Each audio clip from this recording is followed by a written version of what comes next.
दोस्तों, ईद मिलाद मुस्लिम सोसाइटी में एक बहुत बड़ा फेस्टिवल बन चुका है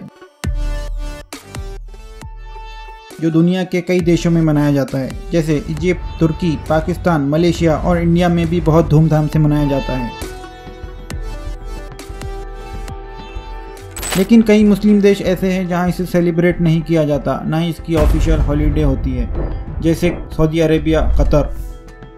इस फेस्टिवल पर बहुत सारी बातें होती है, बहुत सारे आर्गुमेंट पेश किए जाते हैं, लेकिन इसकी हिस्ट्री पर कोई बात नहीं करता। आइए इस वीडियो में हम इसी टॉपिक पे बात करेंगे कि ये शुरू कहाँ से हुआ।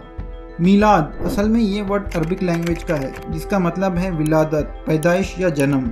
विलादत की एक मीनिंग और भी है जिसे उनके लिए इस्तेमाल करते हैं जो मजहबी इंसान हो या धार्मिक गुरु या सूफीस के लिए भी इस्तेमाल करते हैं। लेकिन आज मिलाद को खास प्रॉफिट मोहम्मद की विलादत मतलब जन्म से जोड़ा जाता है। तो दोस्तों, आइए हम देखते हैं शॉर्ट में प्रॉफिट मोहम्मद की ज़िंदगी। पूरी दुनिया के मुस्लिम ये बात पर बिलीव करते हैं कि कुरान जो खुदा की किताब है, प्रॉफिट मोहम्मद ने इस दुनिया में सारे इंसानों के लिए लाए हैं।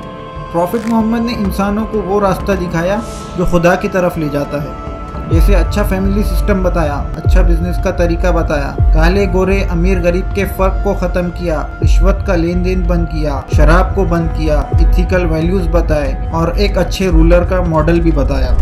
एक बहुत famous author researcher Michael Hart ने अपनी किताब द 100 में अलग अलग कैटेगरी में जांच कर पहले नंबर पर प्रॉफिट मोहम्मद को रखा है। ये वो किताब है जिसमें वो लोग हैं जिन्होंने दुनिया में बहुत बड़े बड़े कारनामे अंजाम दिए, जैसे Einstein, Columbus, Buddha, Newton, Karl Marx, Washington वगैरह वगैरह। लेकिन इन सब में माइकल हार्ट ने प्रॉफिट मोहम्मद को पहले नंबर पर रखा है। इसके अलावा भी आपको प्रॉफिट मोहम्मद की ज़िंदगी को पढ़ना है तो मैं कुछ बुक्स प्रीफर करूँगा जिसकी लिंक डिस्क्रिप्शन में है। अब आते हैं हम अपने टॉपिक की तरफ। प्रॉफिट मोहम्मद की ज़िंदगी में या प्रॉफिट मोहम्मद के इंतकाल के बाद किसी भी खलीफा ने मिलाद नहीं मनाया, जैसे हज़रत अबू बकर, हज़रत उमर, हज़रत उस्मान, हज़रत अली। दोस्तों, यहाँ पर एक चीज़ नोट कर ले कि खलीफा उसे कहते हैं जो इस्लामिक स्टेट को रूल करता है। इन चारों खलीफाओं के बाद मिस्र में 4वीं सदी हिजरी के आखिर में फ़ातिमी ख़ानदान रूल कर रहे थे, जो अब्बासी खिलाफत के बाद में आए थे। फ़ातिमीस का कहना था वो प्रॉफिट मोहम्मद की बेटी हज़रत फ़ातिमा को मानने वाले हैं और उनके ख़ानदान की निस्बत भी बताते थे। लेकिन उस वक्त फ़ातिमीज़ में जो रूलर हुकूमत कर रहे थे उनका नाम मंसूर था और लक़ब हाकिम था। बाद में वेस्ट में जाकर उन्होंने अपना नाम उबैदुल्लाह मेहदी रख दिया था। इससे पहले मैं ये बता दूं कि इस्लाम में जो खलीफा होता है उस पर यह कंपलसरी हो जाता है कि वो शरीयत के मुताबिक फ़ैसले करे। लेकिन फ़ातिमीज़ वो खिलाफत थी जिन्होंने शरीयत पर फ़ैसले करने के बजाय अम्बियाओं को गाली दी, इस्लामी शरीयत को बेकार कर दिया, खुदा होने का दावा किया और मुसलमानों का खून बेदर्दी से बहाया। इसके अलावा वो कई फेस्टिवल मनाने लगे जिससे इस्लाम का कोई ताल्लुक़ नहीं, जैसे new year, Christmas, Ashura festival, first night of Shaban, middle night of Rajab. इसके अलावा हज़रत फ़ातिमा के जन्म का जुलूस निकालते, इसी में मिलाद भी शामिल है। दोस्तों, ये मुसलमान थे, ना तो ये प्रॉफिट मोहम्मद के ख़ानदान से थे, बल्कि ये ख़ुद को मुसलमान की जगह फ़ातिमी कहते थे। असल में तो ये खिलाफत हाथ में लेने के लोगों को बेवकूफ़ बना रहे थे।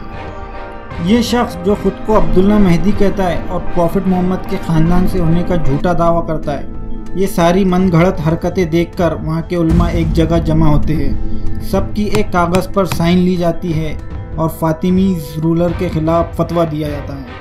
फतवे में ये लिखा था कि ये शख्स जिस चीज़ की दावत दे रहा है ये सब झूठ है, बेहुदा है। ये फतवा आप इब्न कसीर की बुक अल-बिदाया वन निहाया में पढ़ सकते हैं। फ़ातिमीज़ ये जश्न 200 साल तक मनाते रहे, लेकिन तब उसे कोई भी मुस्लिम नहीं मनाता था। वहाँ से 600 साल के बाद 10वीं सदी के आखिर में एक शख्स आते हैं जिनका नाम मोहम्मद बिन उमर था। पहली मर्तबा उन्होंने इस मिलाद को सुन्नी मुस्लिम्स में फैलाना शुरू किया।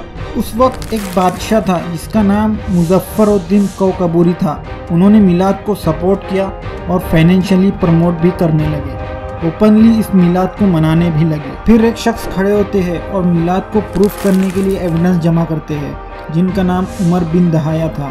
ये वो शख्स है जो ईद मिलाद को प्रूफ करने के लिए एक बुक लिखते हैं और लोग उसको ऑथेंटिक बुक मानकर फॉलो करना शुरू करते हैं।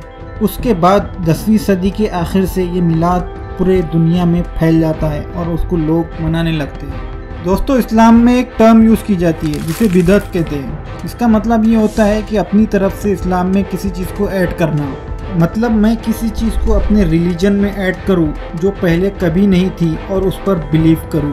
प्रॉफिट मोहम्मद ने उस पर कहा है ये चीज़ जहन्नुम में ले जाती है। दोस्तों, इस पर एक सवाल ये बनता है कि अगर फेस्टिवल मनाना इतना इम्पोर्टेंट है तो कुरान हदीस में क्लियरली मेंशन होता, जैसे रमज़ान के रोज़े मेंशन है, ईद उल फित्र, ईद उल अदहा क्लियरली मेंशन है। एक हैरानकुन बात यह भी है, जिस दिन प्रॉफिट मोहम्मद का जन्म हुआ उसी दिन प्रॉफिट मोहम्मद का इंतकाल भी हुआ, लेकिन खास बर्थ को लेकर मुस्लिम स्कॉलर्स का डिसएग्रीमेंट है, जो हदीस की किताबों से साबित होता है।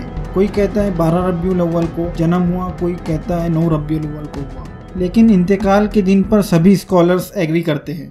इस वीडियो के रेफरेंस डिस्क्रिप्शन में है, आप उस पर जाकर पढ़ सकते हैं। ऐसे इंफॉर्मेटिव वीडियोस के लिए वीडियो को लाइक करें, सब्सक्राइब करें, बेल आइकन पर क्लिक करना ना भूलें।